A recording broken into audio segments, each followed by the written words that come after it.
Welcome to this explainer. Today, we're basically becoming forensic document examiners. You know that moment you hand over your ID at the airport or maybe for a new job, and you kind of wonder, what exactly are they looking at? Well, we're going to decode the incredibly complex, completely hidden security features nestled right inside your wallet. Using insights from 27 years of active identity verification casework, we are breaking down exactly how the pros authenticate U.S. documents. So, let's dive right in with a slightly terrifying question. Is the ID in your pocket actually real? I know, it sounds simple, but the answer is incredibly layered. We're going to learn exactly how to spot a high-quality forgery by examining the surface-level indicators of 4 major U.S. documents: passports, driver licenses, social security cards, and green cards. Honestly, by the end of this explainer, you are going to look at your own ID cards in a totally different light. All right, Section 1, passports, or as I like to call it, the polycarbonate fortress. Let's get into it. If you open a modern U.S. passport book, anything issued since 2007, and flip to page 2, the data page, you'll notice something right away. It's not paper at all. It's made of polycarbonate. This is a rigid, super durable plastic where the text isn't just stamped on the surface. It's literally laser engraved directly into the material.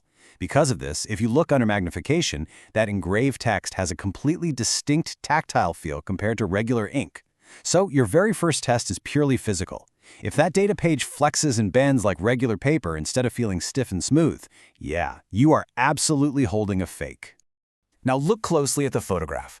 In a genuine passport, the primary photo and that secondary, smaller ghost image in the upper right are burned directly into the plastic at the exact same depth. Forgers seriously struggle with this. They'll try to glue or laminate a photo on top of a stolen or blank passport. If you see edge artifacts, a weird texture around the photo zone, or visible laminate seams bordering the image, well, that means the photo layer is sitting on top and it's a total counterfeit.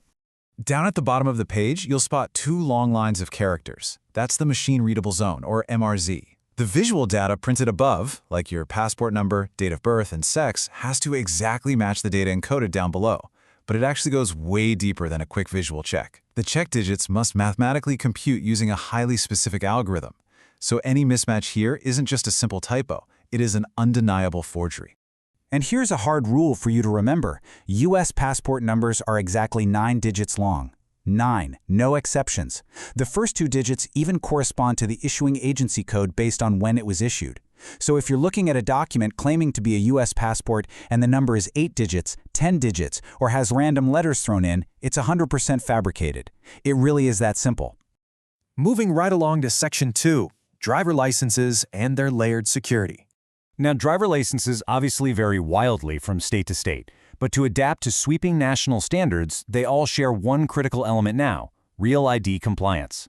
You want to look for that gold star, or a similar state-approved marker up in the upper right corner. If you see a modern license issued after the May 2025 enforcement date without a gold star, or if it has a star that looks crudely photoshopped or just slapped on as a sticker, that raises some immediate, massive red flags. But here is the absolute quickest way to catch a fake ID. Just turn the card around. That complex barcode on the back encodes the exact same biographical data that's printed on the front. Scanning it and comparing the two is the ultimate shortcut. Forgers get surprisingly lazy here. They'll often use generic, placeholder barcodes they just grabbed off the internet, which completely fail to match the name and date of birth printed on the face of the card. Also, just like the passport, modern state licenses feature a secondary ghost image. This smaller image of the cardholder is usually embedded deeply within the layers of the card during the actual manufacturing process. It absolutely cannot just be stamped onto the surface after the fact. If a supposedly modern license is missing this ghost image, it is highly, highly suspicious. All right, Section 3, Social Security cards and their paper vulnerabilities. Because it lacks a photo or any kind of biometric chip, the Social Security card is literally the most commonly forged U.S. identity document. It's essentially just printed paper stock. But it's not just any ink. The single most reliable physical test involves the Social Security header at the very top. It uses something called intaglio printing. This is a specialized process that creates a distinct, tactile, raised texture. If you run a fingertip across that header and the lettering feels totally flat and smooth, just like the rest of the paper, it is definitively a fake. The paper itself is actually a security feature too. Genuine cards use a specialized blue-tinted marbleized security taper. But the real secret is something called planchettes. Under magnification, you should see tiny yellow, pink, and blue colored discs woven directly into the paper fibers. It's almost like a built-in confetti. Forgers will often just print colored dots onto the surface of regular paper to fake this, but a quick look with a magnifying glass will immediately reveal if they are truly embedded in the fibers or just sitting on top. Forgers also tend to mess up the basic internal logic of the numbering. Social Security numbers follow a really strict format. Now, here are the hard mathematical impossibilities you need to know. An area number, those first 3 digits, of 000 or anything in the 900 to 999 range is never valid.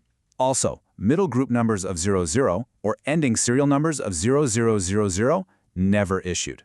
And if you see an SSN starting with 666, well, the devil's in the details on that one. It's mathematically impossible and absolutely fake. Finally, for these cards, pay really close attention to the fonts. The Social Security Administration has used a very specific, consistent typeface for literally decades. If you look at a card and the name is typed out in some common desktop font like Times New Roman or Arial, or if the spacing between the letters is all jagged and inconsistent, you're definitely looking at a forgery produced on someone's home computer. Let's move to Section 4, Green Cards, basically the ultimate ID. The permanent resident card, which we all know as the green card, is arguably one of the most heavily secured identity documents in existence. Just look at the photo area. A genuine card features this highly complex, color-shifting holographic overlay.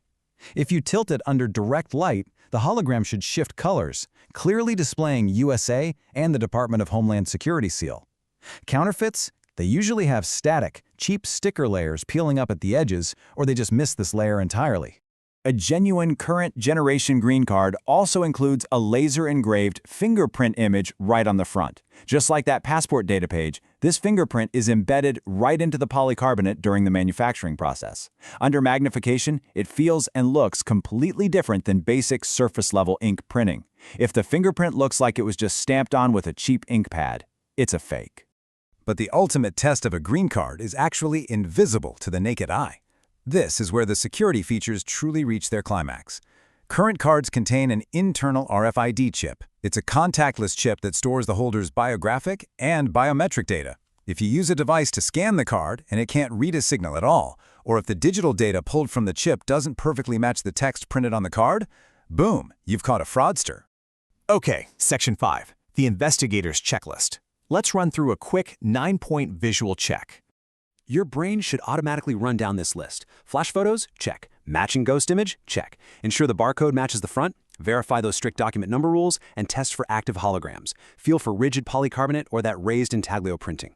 Check for proper fonts, logical issue and expiration dates. And hey, if you're looking at a digital scan, zoom in 200% to ensure there are absolutely zero digital manipulation artifacts. However, we really have to address a sobering reality here. No visual guide, no matter how meticulously detailed, can substitute for professional forensic examination. It's just a fact. A scan that passes every single one of those 9 visual checks can still be a high-quality, perfectly replicated forgery. Visual checks are vital, for sure, but they are ultimately limited by the skill of the forger. Which leaves us with this final thought. Visual checks are just the beginning of the security journey. For really consequential decisions, like employment, tenancy, or massive financial commitments, true security always requires professional database cross-referencing, utilizing systems like E-Verify. So I leave you with this question to ponder. If a